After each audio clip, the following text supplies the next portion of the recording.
Sensation, le MAG. Bonjour à tous et bienvenue sur Sensation. Du 1er au 3 juillet au Parc de la Vallée à Mantes-la-Ville se tient la 13e édition du Festival Contemporain. Pour en parler, Thomas Quignon, responsable de la communication de l'association organisatrice À Chacun son cirque. Bonjour Thomas. Bonjour. Cette année se tient la 13e édition du Festival Contemporain dont Radio Sensation est partenaire. Pour nos auditeurs qui ne vous connaissent pas et qui ne connaissent pas l'événement, est-ce que vous pouvez nous expliquer ce qu'est le festival ?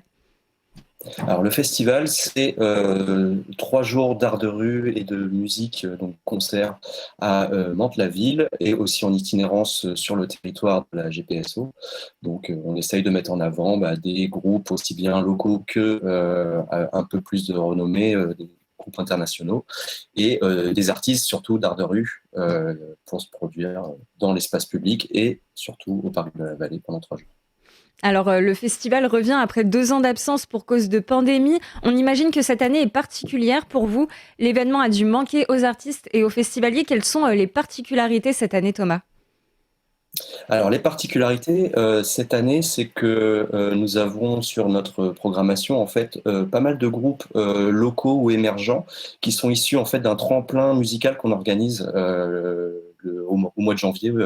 Et donc, vu qu'on n'a pas pu faire 2 éditions du festival, et bien on se retrouve à avoir reporté des groupes qu'on était censé faire jouer sur les éditions qui ont été annulées sur la même programmation. Donc ce qui est très bien, c'est qu'on a un panaché d'artistes un peu réputés et des artistes émergents qui vont se produire sur la même scène pendant le même week-end.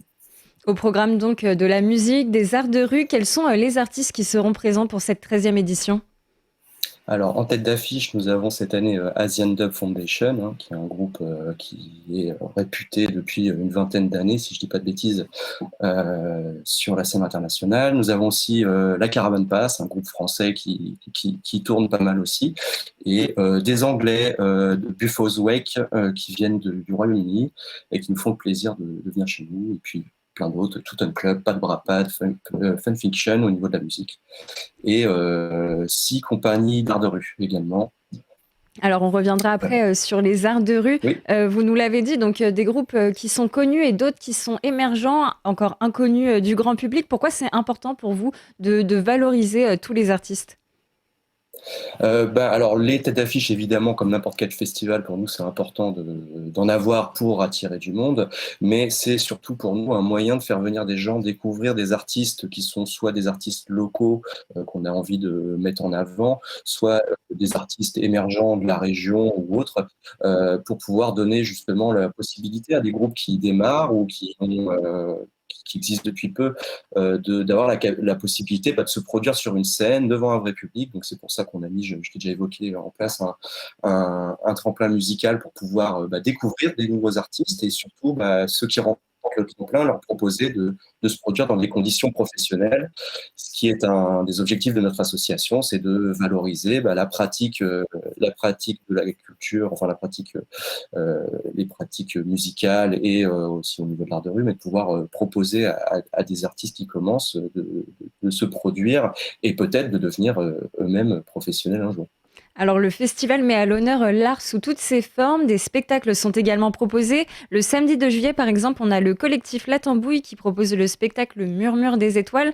Ce choix de mettre également le spectacle et les arts de rue à l'honneur, c'est lié aux origines de l'association. Qu'est-ce que l'association À Chacun son cirque promeut dans le spectacle ? Alors en fait, c'est vraiment le cœur de l'association, c'est-à-dire que l'association est née d'un regroupement d'amis, d'une dizaine d'amis qui étaient eux-mêmes pratiquants d'art du cirque et de la rue, donc ils faisaient de la jonglerie, des cracheurs de feu, des échasses, de l'équilibre, de l'acrobatie, etc. Et donc l'association est née vraiment de cette volonté de pratiquer l'art de rue et les arts du cirque. Donc c'est vraiment au cœur de l'association. Puis petit à petit, on a commencé à organiser des événements et surtout vouloir proposer aux gens de découvrir un peu à la manière des festivals type Chalon dans la rue ou Festival d'Aurillac qui sont eux axés vraiment sur ces pratiques-là. Nous, on a décidé d'amener ça dans le Mantois parce que l'offre n'existait pas. Il y a peu d'événements, très très peu d'événements qui mettent en avant ces pratiques-là. Et donc, voilà, nous, c'est à la fois un plaisir de pratiquer de la jonglerie et d'apprendre aussi aux enfants, aux adolescents à, à pratiquer du diabolo, du jonglage, etc. Et aussi de permettre aux familles de sortir, aller voir des spectacles ou d'aller à leur rencontre sur les places du marché, dans l'espace public, comme c'est la tradition de l'art de rue, on se déplace dans la rue et sans prévenir, un spectacle vient à nous de pouvoir découvrir des artistes de talent de cette manière-là. Donc voilà, c'est vraiment dans l'ADN de l'association. Alors vous, vous êtes responsable de la communication de l'association À Chacun son cirque. Ce festival, c'est aussi l'occasion de mettre en avant vos engagements au sein de l'association. Quels sont ces engagements, Thomas ? Alors, on a des engagements, comme on l'a dit, sur la culture, l'accès à la culture pour tous. Donc, la volonté, c'est de pouvoir permettre à toute personne du territoire. Donc, aujourd'hui, on rayonne sur la communauté urbaine de la GPSO. Donc, de pouvoir rendre accessible la culture à tout le monde, aussi bien des personnes qui sont en situation de handicap, on met en place des partenariats avec des structures, par exemple, d'accueil, d'encadrement de personnes handicapées, des personnes qui ont aussi des revenus modestes. On a des statistiques qui montrent que voilà, les personnes à foyer modeste sortent peu, vont peu au cinéma, vont peu au concert parce que ça coûte de l'argent qu'ils n'ont pas forcément, d'autant plus dans l'époque actuelle où c'est difficile de faire le plein de sa voiture, on va dire. Donc le fait de devoir se déplacer déjà pour aller aux événements est compliqué, mais si en plus ces événements sont hors de prix comme le théâtre ou l'opéra par exemple, qui sont peu accessibles, pour nous ça nous chagrine parce que c'est passé à côté de choses très intéressantes et très enrichissantes.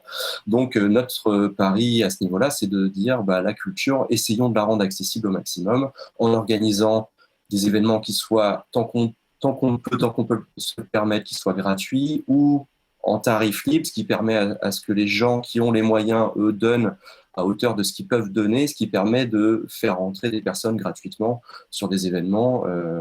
Donc voilà, d'avoir une solidarité autour de ça.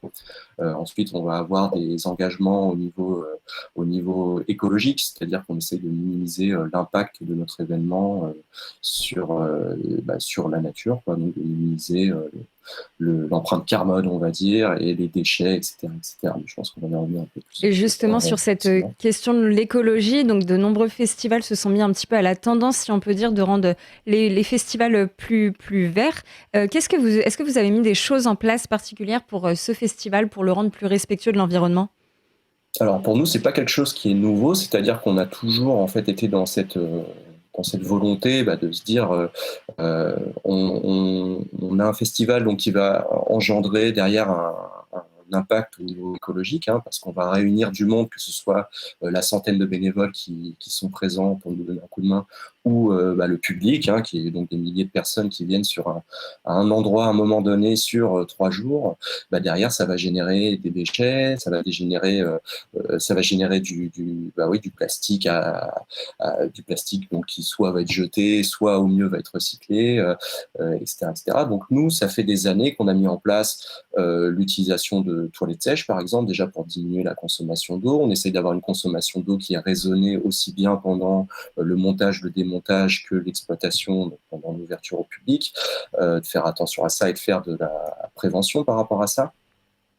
On a aussi, on est très fort en réemploi, on va dire, c'est-à-dire que on a un festival qui a une identité au niveau de ses décors, au niveau de l'aménagement, et tous ces décors, en fait, on essaye un maximum de faire en sorte de partir de matériaux qui sont recyclés, c'est-à-dire faire de la récupération de ferraille, de chutes de bois, etc., pour essayer un maximum de redonner une seconde vie, soit à des objets. Donc on va travailler aussi pas mal avec Emmaüs, par exemple, qui met en avant le réemploi. Et cette année, alors ça fait deux éditions qu'on le fait, on essaye de vraiment mettre en avant le recyclage, le tri des déchets, aussi bien auprès de nos bénévoles que du public. Donc mettre en place des containers pour le recyclage du métal, pour le recyclage du papier, du carton, etc., pour essayer de recycler un maximum.